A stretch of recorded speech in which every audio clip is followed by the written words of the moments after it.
A paz do Senhor a todos, meus irmãos, a todas as minhas irmãs, a você que está presencialmente e a você que nos acompanha ou nos acompanhará de maneira virtual.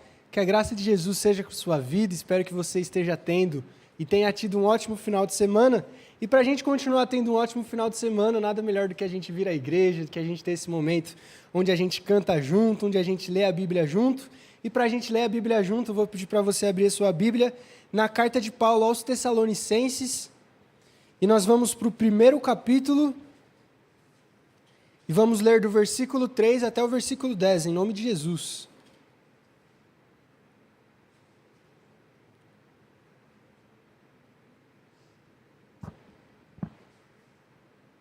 Primeira carta de Paulo aos Tessalonicenses.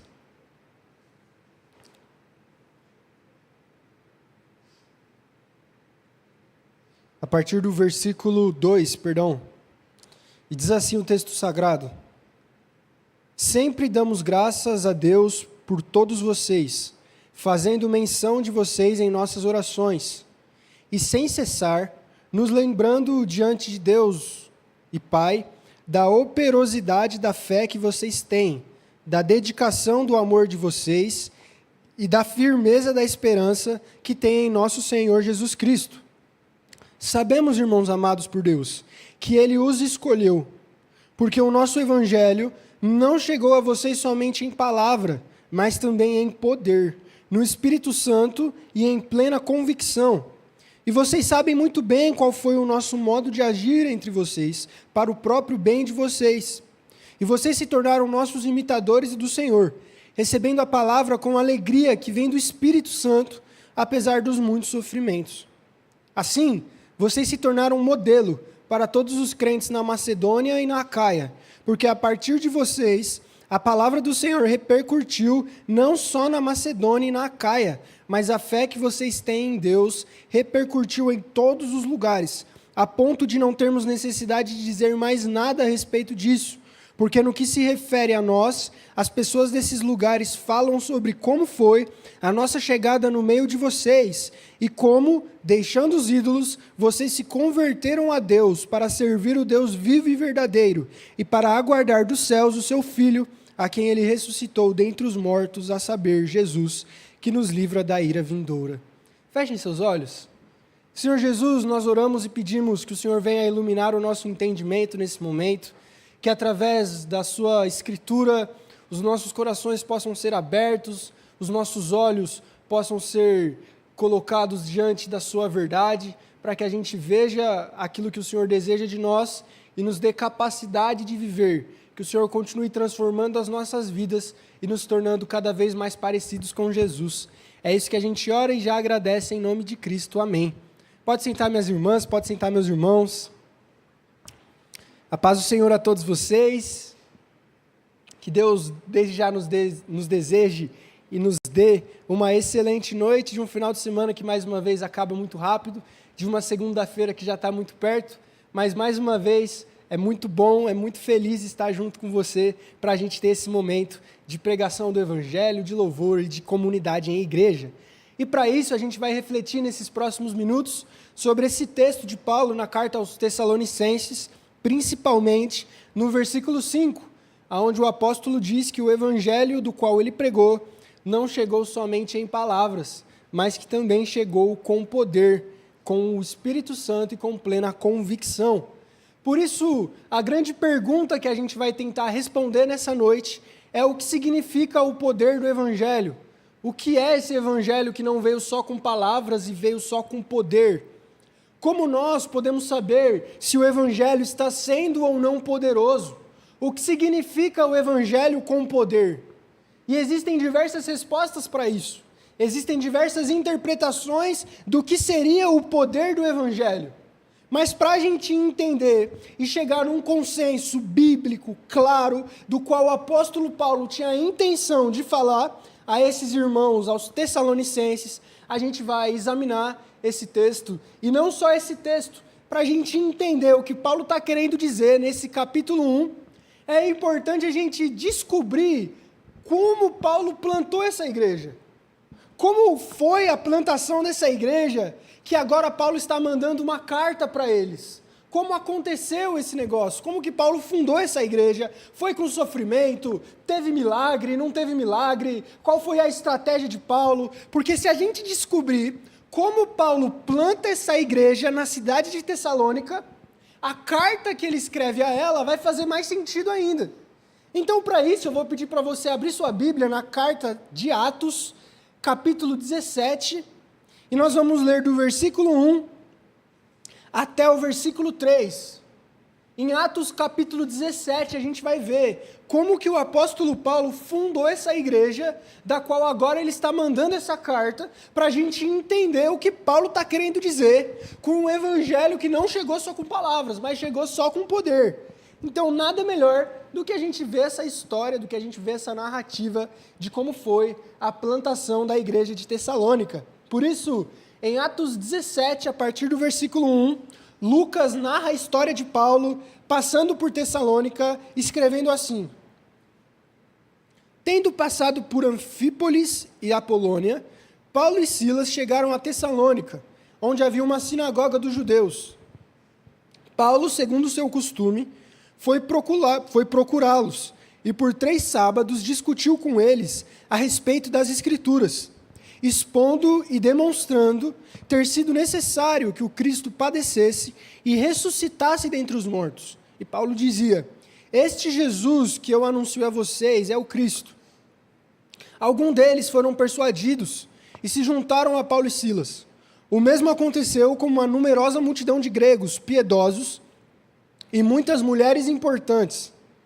Os judeus, porém, movidos de inveja, trazendo consigo alguns homens maus dentro da malandragem, reuniram uma multidão e provocaram um tumulto na cidade. E, atacando de surpresa a casa de Jason, procuravam trazer Paulo e Silas para o meio do povo. Porém, não os encontrando, arrastaram Jason e alguns dos irmãos diante das autoridades, gritando: Estes que promovem tumulto em todo o mundo chegaram aqui também. E Jason os hospedou na casa dele. Todos estes agem contra os decretos de César, dizendo que existe outro rei chamado Jesus. Tanto a multidão como as autoridades ficaram agitadas ao ouvirem essas palavras. Porém, depois de terem recebido deles a fiança estipulada, as autoridades soltaram Jason e os outros. E logo durante a noite os irmãos enviaram Paulo e Silas para a Bereia. Então essa é a história, essa é a narrativa de como surge essa igreja, que Paulo vai escrever a carta 1 Tessalonicenses, que inclusive é a primeira carta do Novo Testamento. O conteúdo mais novo que encontraram na história da arqueologia do Novo Testamento é essa carta que nós temos em mãos, que vai lá para a década do ano 50 depois de Cristo. Então a gente vê uma carta que é escrita muito rápido por Paulo para essa igreja. E a gente consegue saber agora, lendo o texto de Atos, por que Paulo escreveu tão rápido essa carta. Porque ele saiu fugido. Paulo não teve tempo de ficar em Tessalônica. Não foi uma plantação tão arquitetada, tão estruturada, como quando ele faz em Corinto e Éfeso, que ele fica 2, 3 anos, vai e volta várias vezes. Pelo contrário. Na cidade de Tessalônica, Paulo diz em Atos que fica apenas 3 sábados e já foge para a cidade de Bereia. E a única maneira dele manter contato com essa igreja que ele plantou é através das cartas, visto que ele tenta voltar, que inclusive isso está no capítulo 3 de Tessalonicenses e no capítulo 2, mas Satanás o impede de voltar para essa cidade através de diversas tribulações, muito provavelmente esses judeus e esse povo que queria matar Paulo e não deixava ele voltar para a cidade de Tessalônica. Então, o que a gente tem nesse caso? O que a gente tem nessa história? A gente tem uma igreja que é plantada às pressas, aonde Paulo só fica 3 finais de semana, e Paulo não faz nada nessa cidade, além de expor o evangelho aonde Jesus é o Cristo. E em Atos 17, Paulo faz isso através de 3 verbos, que a gente vê aqui no versículo 2 e 3, que é discutir, expor e demonstrar. Uma outra coisa muito importante é que no relato de Atos, a gente não vê Paulo fazendo nenhum milagre nessa cidade. Diferente do capítulo anterior, que quando Lucas narra, quando Paulo vai para Filipos e planta a igreja aos filipenses, que ele vai enviar carta, lá tem diversos milagres, há diversas conversões maravilhosas. Tem, aqui em Atos 16, no versículo 17, aonde Paulo inclusive expulsa um espírito maligno. Depois do 19 em diante, Paulo canta com Silas, a prisão se destrói, o carcereiro é batizado, ou seja, acontecem milagres absurdos em Filipos. Mas em Tessalonicenses não acontece nada disso. Não tem milagre, não tem cadeia estourando, não tem prisão rompendo, não tem espírito maligno saindo, não tem manifestação de dom, não tem nada. Tudo que tem é Paulo entrando numa sinagoga de judeus e pregando o evangelho por 3 sábados e saindo fugindo. E por que é importante a gente entender esse contexto?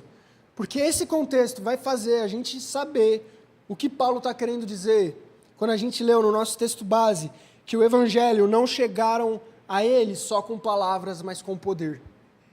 E isso é muito estranho, porque quando a gente vai em Atos, a gente vê Paulo só falando. Não tem Paulo orando por ninguém, não tem Paulo curando ninguém, não tem Deus fazendo nenhuma coisa extraordinária que a gente vê e fala, uau! Mas quando Paulo vai falar do que aconteceu, ele fala que o evangelho não chegou só com palavras. Ele fala que o que aconteceu nesses 3 sábados, onde ele discutia, examinava e demonstrava que Jesus era o Cristo, não era só um sermão, não era só minutos de palavra, mas era o poder do alto. Por isso, quando a gente entende essa história, a gente começa a descobrir o que, de acordo com a Bíblia, significa um evangelho com poder. E a gente vai começar a tirar os misticismos e as expectativas erradas que a gente coloca no Evangelho e no que Deus quer para as nossas vidas. Por isso, no Evangelho de hoje, na sociedade que a gente vive, num Brasil que está caminhando cada vez mais para um momento difícil, onde as coisas estão cada vez mais caras, o povo está sofrendo cada vez mais.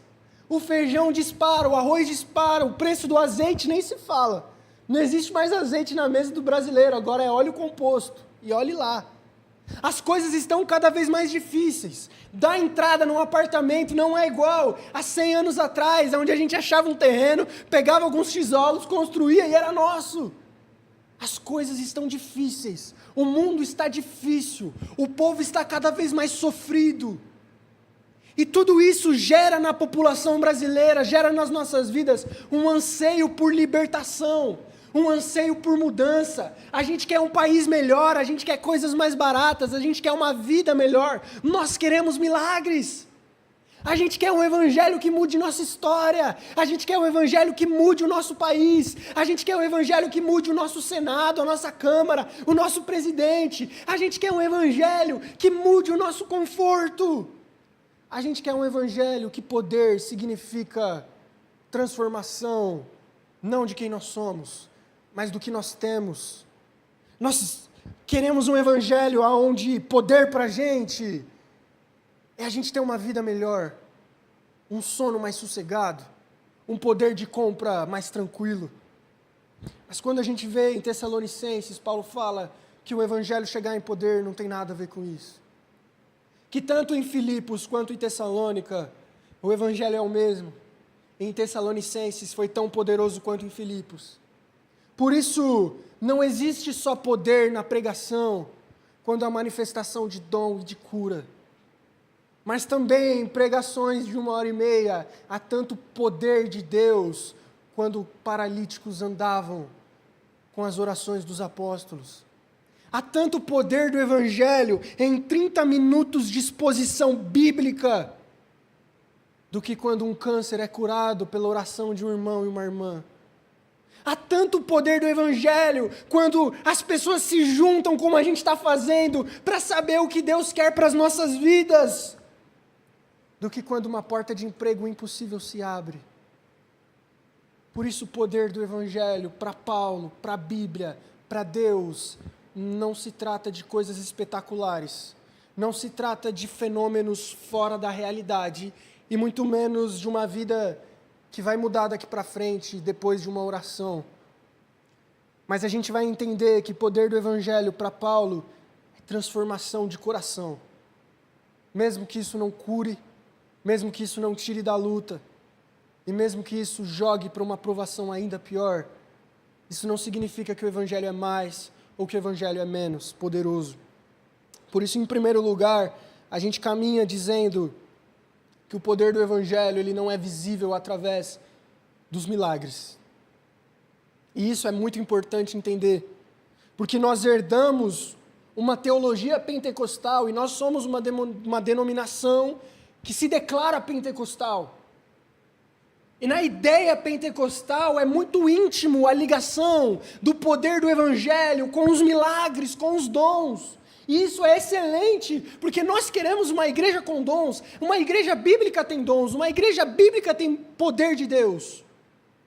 Mas há também o problema de nós só vermos o poder de Deus nas manifestações espetaculares, de nós só vemos o poder do Evangelho em curas, de nós só vemos o poder do Evangelho nos dons, de nós só vemos o Evangelho ser poderoso quando há emoção, quando lágrimas escorrem, quando corações tremem, quando pessoas recebem algo.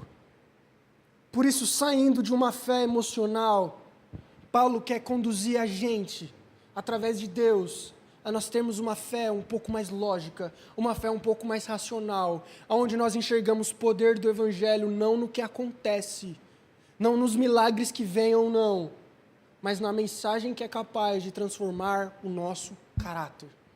Isso é poder do Evangelho. Por isso, se em primeiro lugar, poder do Evangelho não diz respeito a experiências ou acontecimentos sobrenaturais, poder do Evangelho diz respeito à transformação de pessoas. Isso é poder do Evangelho. Por isso, é muito mais difícil, e o próprio Jesus afirma isso, quando ele cura o paralítico que vem de cima do teto, e os fariseus o indagam, e ele fala, o que é mais fácil, dizer levanta e anda, ou os seus pecados estão perdoados? O que Jesus está querendo dizer que para um Deus que é todo poderoso, curar um paralítico não é nada.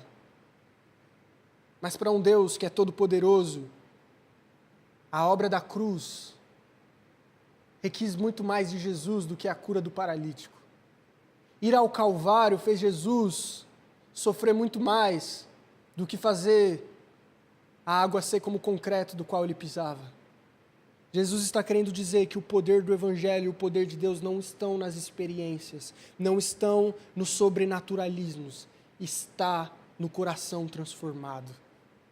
Por isso, o que é mais difícil para a gente como humano, não é a gente ter a cura da nossa doença, é a gente amadurecer.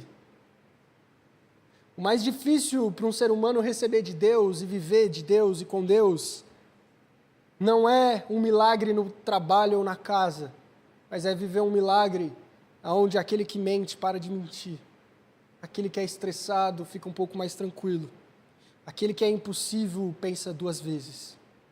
O poder do Evangelho está muito mais na transformação de quem nós somos do que nas coisas que Deus pode ou não dar para a gente. Por isso, nesse segundo ponto, eu creio que Deus, através desse texto, Ele tenta realinhar aquilo que nós devemos enxergar como o de fato necessário para as nossas vidas. Por isso, o mais necessário e o que mais a gente precisa para o nosso coração, enquanto pessoas, não é a cura das nossas doenças, não é a realização dos nossos sonhos, e nem a facilitação do que a gente tem achado difícil. Mas o que a gente mais precisa do Evangelho, que é poderoso, é que o nosso caráter seja transformado, é que a nossa língua seja um pouco mais freada, é que a nossa vida seja um pouco mais paciente, é que a gente tenha um pouco mais facilidade de perdoar, é que a gente tenha um pouco mais facilidade de pedir desculpa estando certo, de ir e caminhar, não a milha que pediram para a gente andar, mas aquela segunda que Jesus falou. O grande poder do Evangelho é transformar um ser humano que leva um tapa na cara e tirar dele a vontade de dar um de volta e transformar ele em alguém que vai virar a outra face e não em curar a doença dessa pessoa.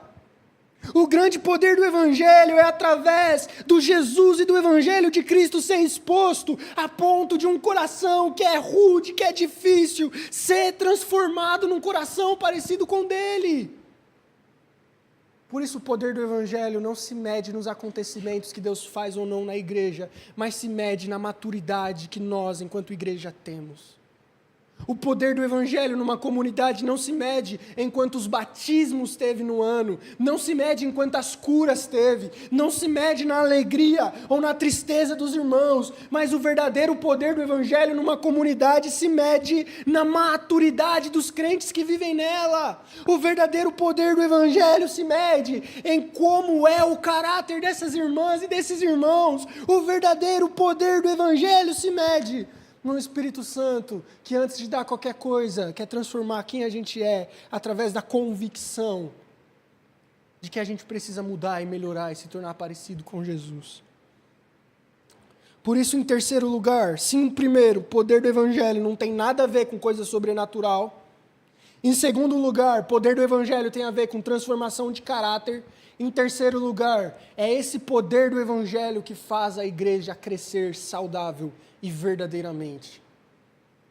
O texto de 1 Tessalonicenses 1 fala, a partir do versículo 6 ao 10, de que quando esse público que recebeu esse evangelho por 3 sábados, teve essa experiência com Cristo, eles foram transformados em outras pessoas, e diz no versículo 6, e vocês se tornaram nossos imitadores e do Senhor, recebendo a palavra com alegria que vem do Espírito Santo, mesmo em meio a muita tribulação. Percebe? O poder do Evangelho do versículo 5 não tirou a muita tribulação. Eles continuaram com a muita tribulação. E não só continuaram com a tribulação, mas o poder do Evangelho, como a gente viu nos 2 pontos, não tem a ver com tirar a tribulação, mas tem a ver, como está no versículo 7, em transformar o caráter, porque esses crentes se tornaram um modelo para todos os outros da Macedônia e da Acaia. E não só a palavra do Senhor foi ouvida a partir de vós, da Macedônia e da Acaia, mas por causa da fé deles, como diz no versículo 8, a palavra de Deus foi propagada em todos os lugares, a ponto de que Paulo nem precisa mais falar sobre isso.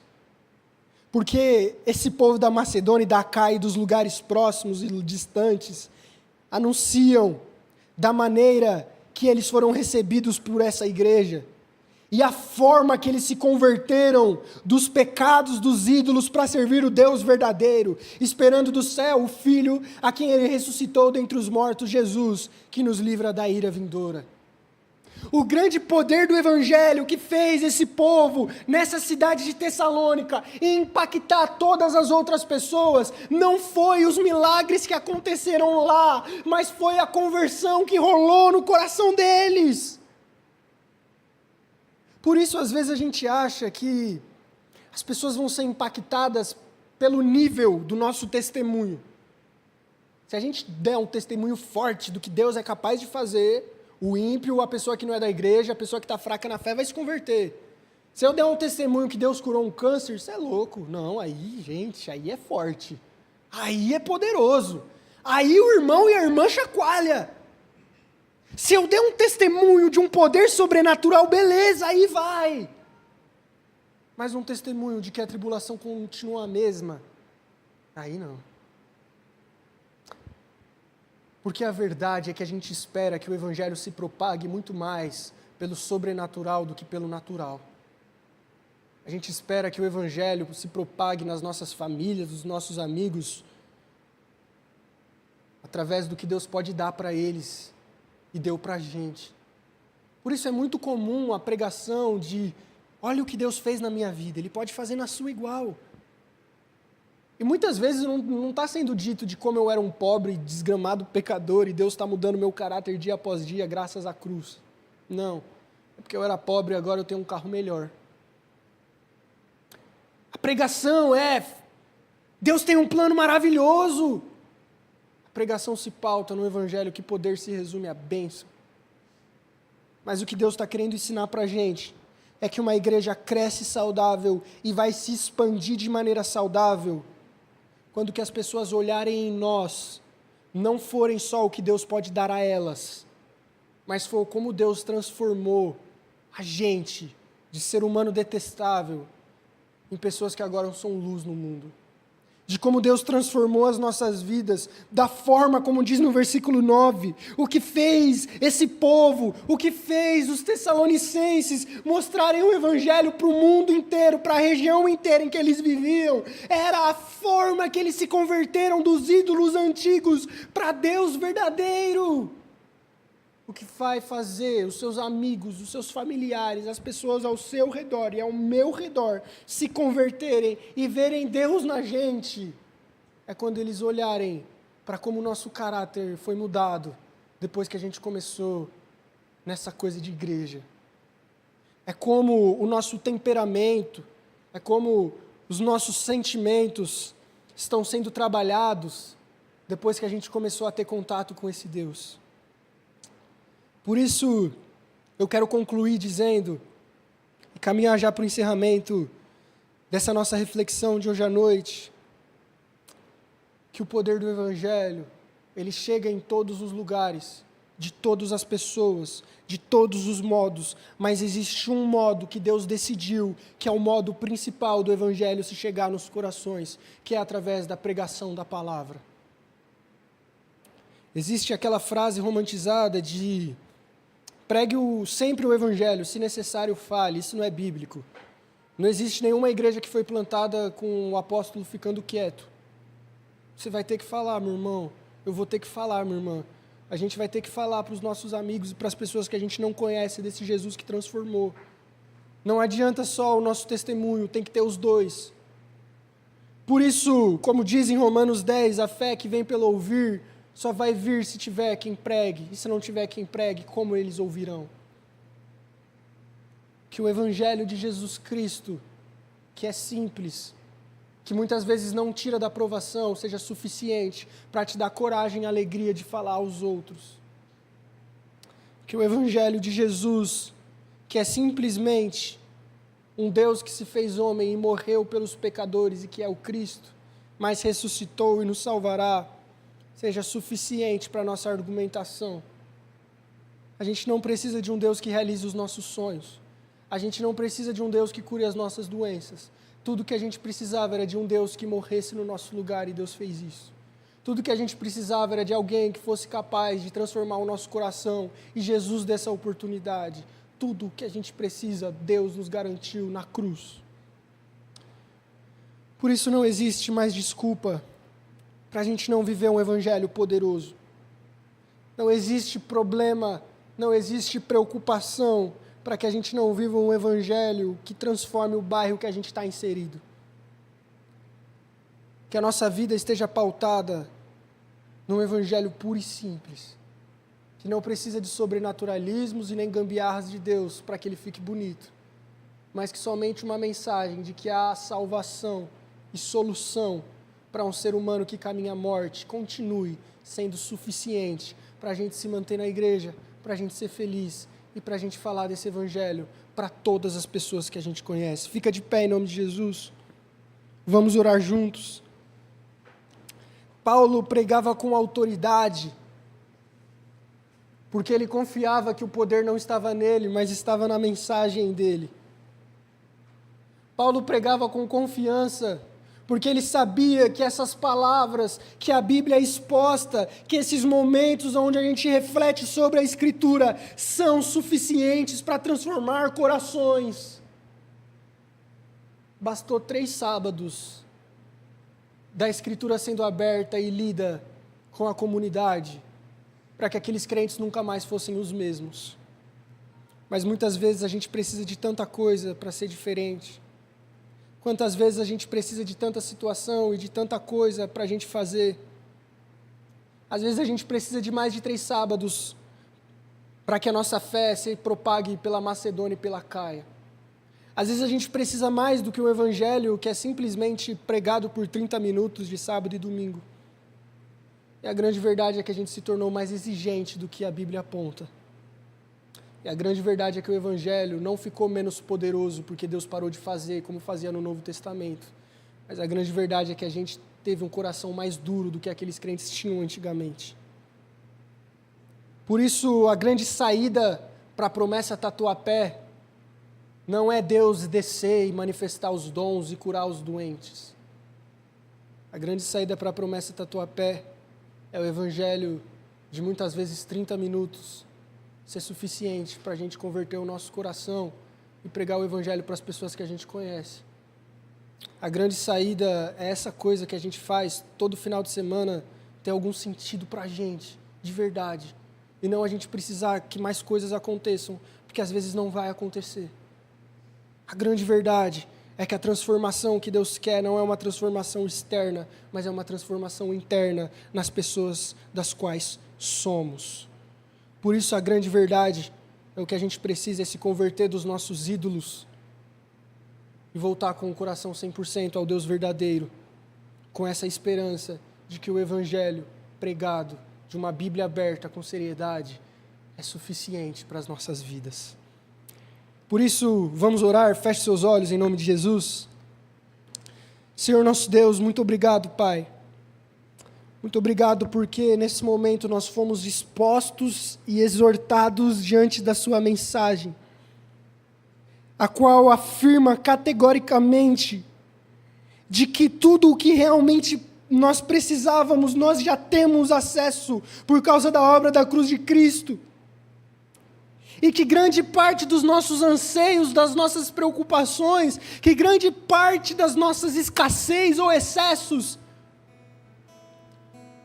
estão por causa do nosso coração duro, complicado, frágil, difícil. A grande verdade é que as dificuldades que nós temos enfrentado enquanto igreja não são por causa das administrações, não são por causa dos irmãos, não são por causa dos pastores. A grande luta que todos os cristãos enfrentam desde que o evangelho é pregado há 2000 anos atrás não é as estruturas, não é como as coisas foram ou não feitas, mas é se a Bíblia aberta e um evangelho pregado vai ser suficiente para nossa alegria e contentamento. E nós nos arrependemos e confessamos os nossos pecados, Pai, porque a gente sabe que essas palavras eram para ser mais do que suficientes para a gente sair daqui hoje, mais do que felizes, mais dispostos a entregarmos as nossas vidas por essa mensagem. Nós confessamos os nossos pecados porque a gente sabe que a sua Bíblia aberta era para ser suficiente para os nossos joelhos serem quebrados diante da presença de Deus, para os nossos egos serem desfeitos diante de Cristo, e para a gente ter coragem e vergonha na cara de pregarmos o Evangelho para as pessoas que nós temos contatos todos os dias e sabemos que estão indo para o inferno. A grande verdade é que a gente não precisa que nada mude. Tudo que a gente precisa é aplicar esses minutos que a gente escuta toda semana de verdade no nosso coração e na nossa semana. A grande verdade é que a gente precisa de mais contato contigo, de maneira honesta, de maneira sincera, de maneira genuína, de maneira contente, aonde nós não precisamos de nada além de Cristo, aonde nós podemos gozar de plena satisfação somente com Cristo. Por isso, Pai, a gente pede isso, porque mesmo se a gente enfrentar lutas, problemas, discordâncias, adversidades, mesmo que coisas complicadas aconteçam, o nosso ânimo, o nosso coração, o nosso senso de missão, de vir à igreja, de amar Jesus, de pregar o Evangelho, de não desistir, nunca cessará, porque não está pautada em homens, não está pautada em erros, em acertos, está pautada nessas palavras que são poder e sempre serão. Por isso, mostrem para nós mais uma vez o poder dessas palavras, o poder dessa grande história de um Deus que se fez carne e se entregou no lugar de terríveis pecadores que mereciam o inferno, E pela graça desse Deus que se fez carne, chamado Jesus, que morreu, mas que ao terceiro dia ressuscitou, os nossos corações podem ser refeitos, os nossos corações podem se converter dos ídolos que nós temos, os nossos pecados podem ser invencidos, o nosso orgulho pode ser rebaixado, nós podemos ser um como igreja com Cristo, porque a cruz nos garantiu tudo. Por isso, antes de mudar qualquer coisa nas estruturas da Igreja Adventista da Promessa, eu oro para que antes disso o Senhor mude os nossos corações. Eu oro para que antes disso o Senhor remova a miopia dos nossos olhos de não conseguir enxergar o poder de Deus na pregação do Evangelho. Eu oro, Pai, para que Cristo sempre seja suficiente. E que a Bíblia sempre seja suficiente em tudo que somos, em tudo que precisamos. Porque formas passam, pessoas morrem, pessoas vivem, gerações se desfazem. Homens vêm e vão, mas a sua palavra permanece para sempre. Então que essa palavra seja de fato viva naquilo que nós somos e naquilo que nós queremos ser enquanto igreja, a ponto de direcionar e nos sustentar todos os dias até o nosso retorno. Pelas misericórdias e pelos méritos de Jesus, é o que nós oramos. Amém. Vamos louvar, meus irmãos, em nome de Jesus.